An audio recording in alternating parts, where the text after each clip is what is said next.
New stats show that truancy doubled during the pandemic, forcing some parents to quit their jobs and look after children who refused to return to the classroom.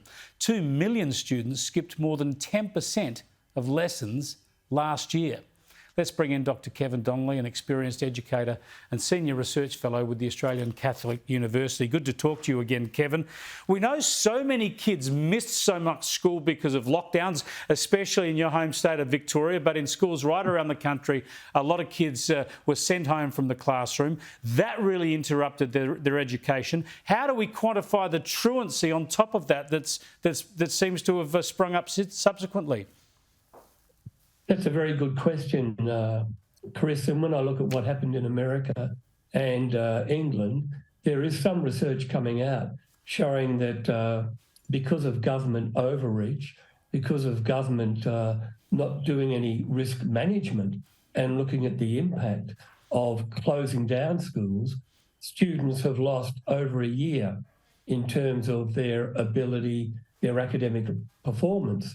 So the reality is, when you look at the international testing, whether it's TIMSS or PISA, Australian students are already behind. Now we're even further behind because government's overreacted.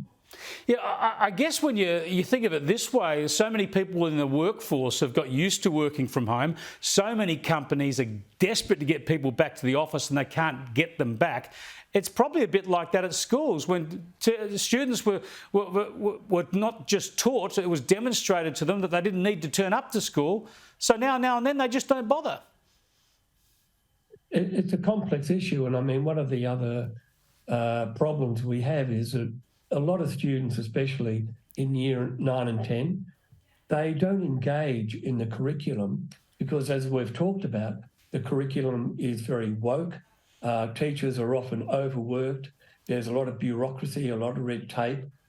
When I taught, and my daughter, for example, she taught for many years, part of the challenge was to engage students, to get them excited about what was happening in the classroom. And unfortunately, we're losing that engagement, that motivation. So if students think it's more fun to stay at home and go on the internet or play games, then that's a problem we face. It is so sad. We will be seeing the repercussions of this, presumably, for a generation.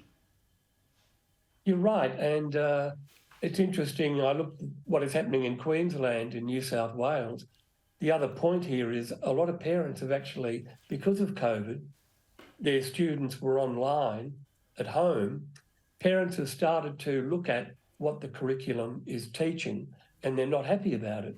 So there's been an increase in homeschooling, also an increase in parents wanting to start their own independent schools, free of government control, free of the government curriculum.